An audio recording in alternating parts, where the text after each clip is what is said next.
Goeiemorgen, good morning, Sunny Bunani, goedemorgen, privet.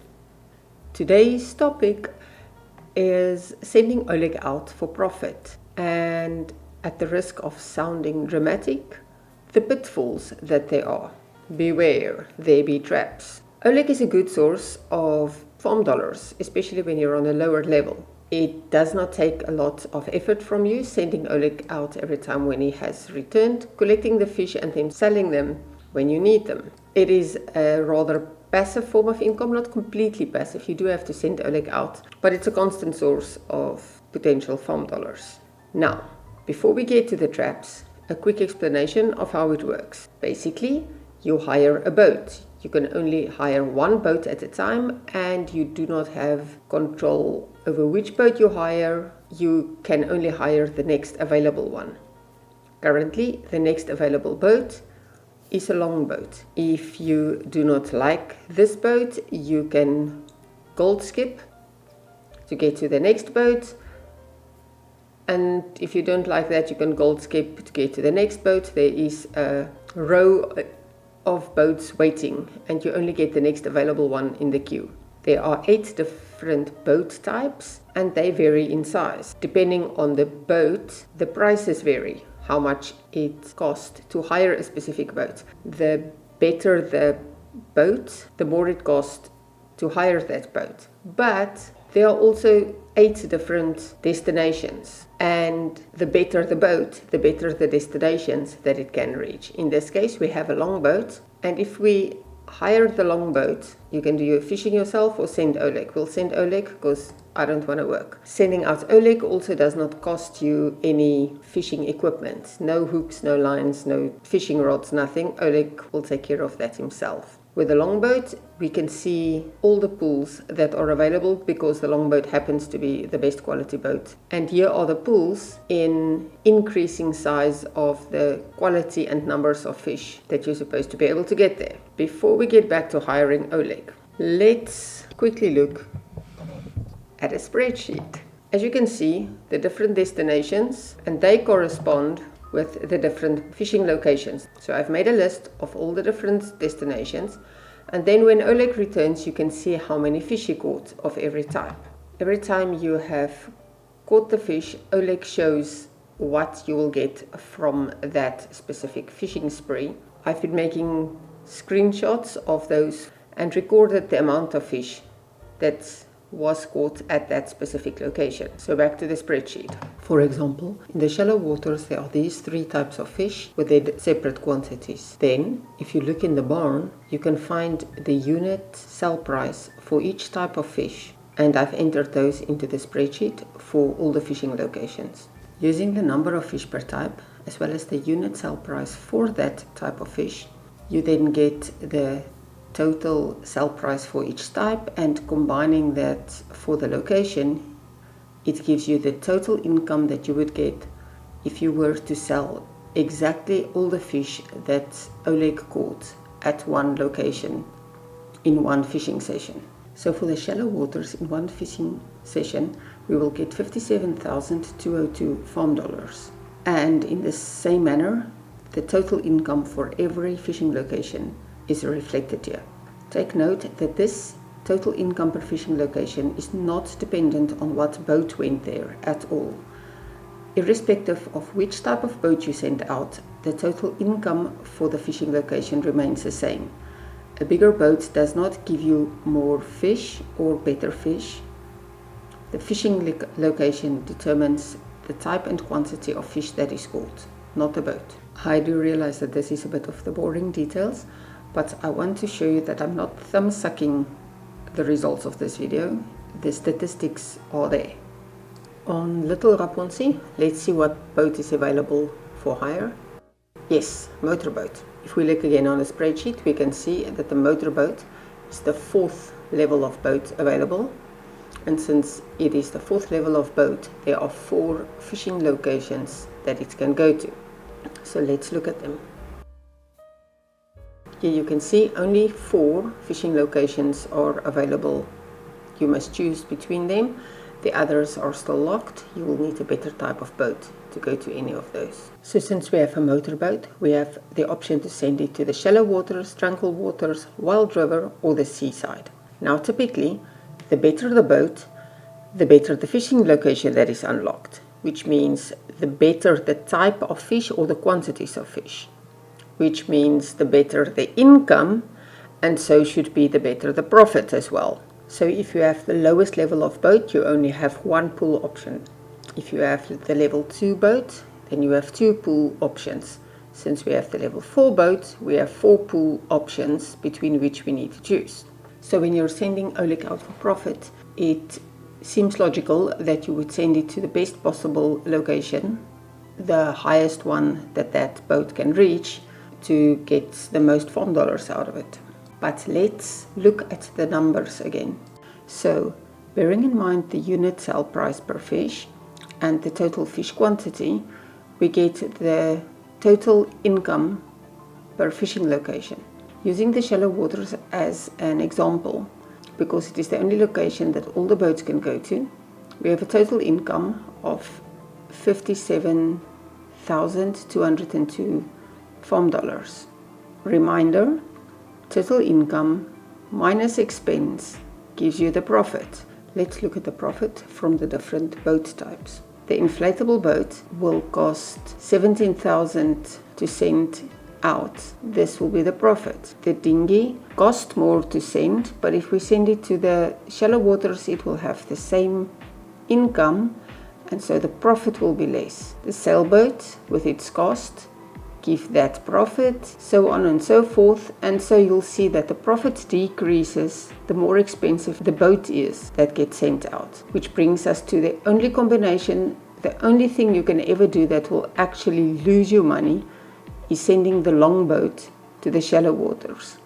Everything else will still give you a profit, just not necessarily the best profit. Remember on Rapunzel, we hired the longboat, there you can see it in the background, and so sending the longboat to the shallow waters will be the only possible combination where you can lose money when you send Oleg out for fishing.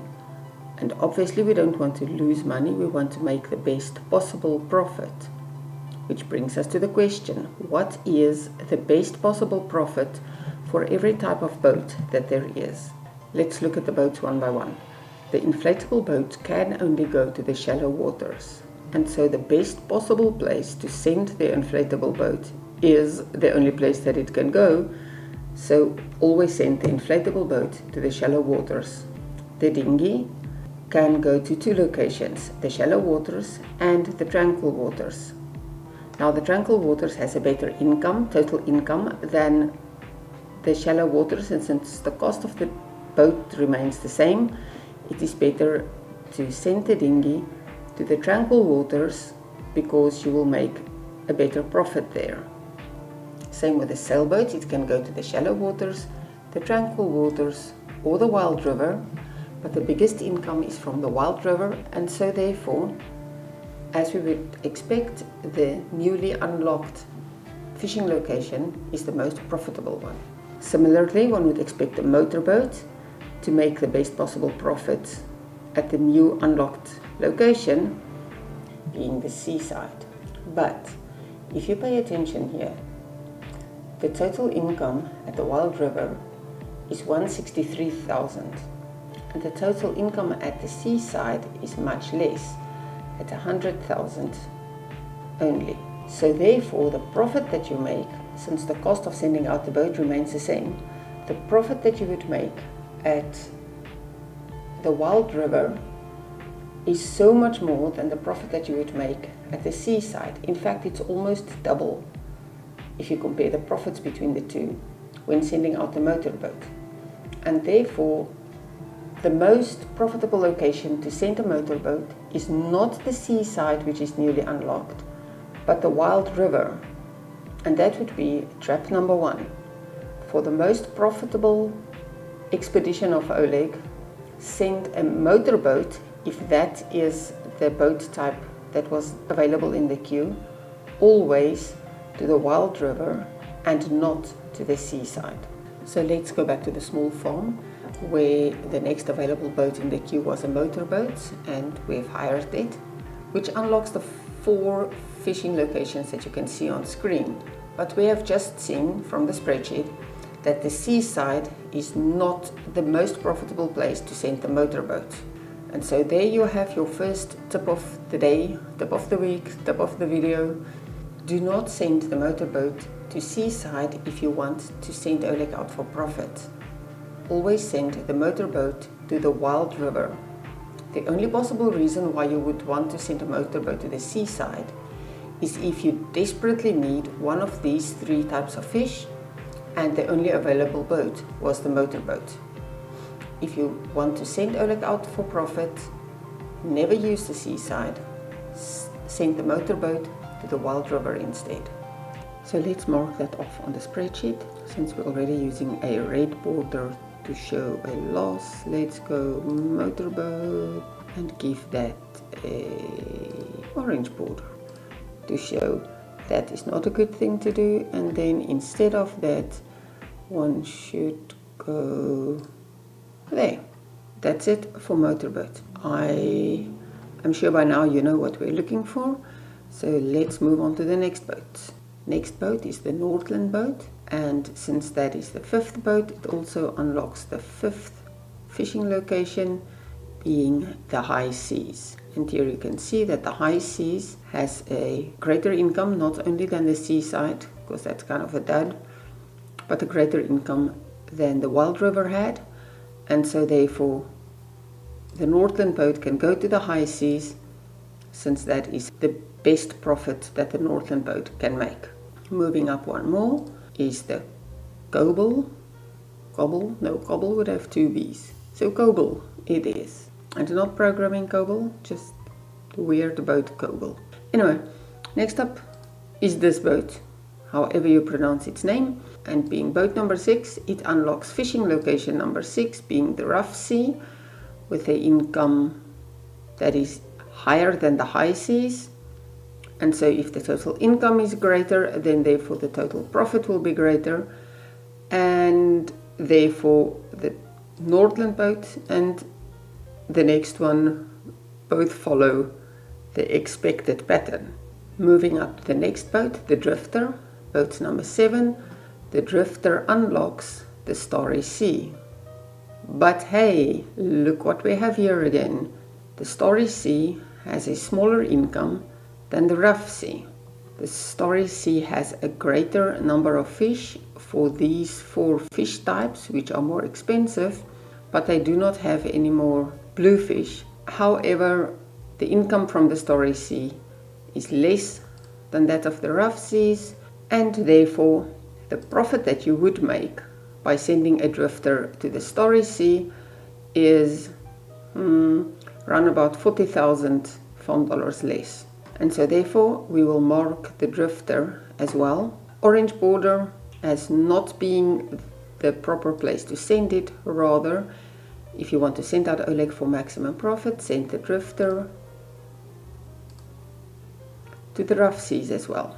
And then lastly we get the next boat, which is the long boat, the most expensive boat. And if you remember, that was the only boat that could be sent at a loss when sent to the shallow waters. But since it is boat number 8, it unlocks fishing location number 8, the uncharted waters. And looky here, the uncharted waters not only has a smaller income than the rough sea, it even has a smaller income than the Starry Sea. Following the same trend by replacing some of the less expensive fish with more expensive fish, but not enough to actually make up for the total income. So in the event that you really desperately need more of these fish, like 9 more hogfish is going to make a difference in your farming life, then there's a reason to send it here. Otherwise, if you send out Oleg for profit, then this is not a good place to send. So let's mark that. Not good. When the longboat is the next available boat in the queue, rather send it to the rough seas as well, since that is definitely the most profitable place So in summary, when you send Oleg out for profit, beware of some of the pools. If the only available boat to send out was a motorboat, do not send it to the seaside, rather send it to the wild river. If the next available boat is a drifter, do not send it to the newly unlocked starry seas. It will make less profit there. Rather send it to the rough seas, as well as the longboat. Do not send it to the newly unlocked uncharted waters or even the starry sea. The most profitable place for it is the rough seas. With that said, let's go back to Raponsi, where we have unlocked the longboat, and there we can choose the most profitable pool to send it to, being the rough seas. Wow. That was a lot of words. That's going to be a lot of editing. Thank you for watching and have fun farming. Make a profit.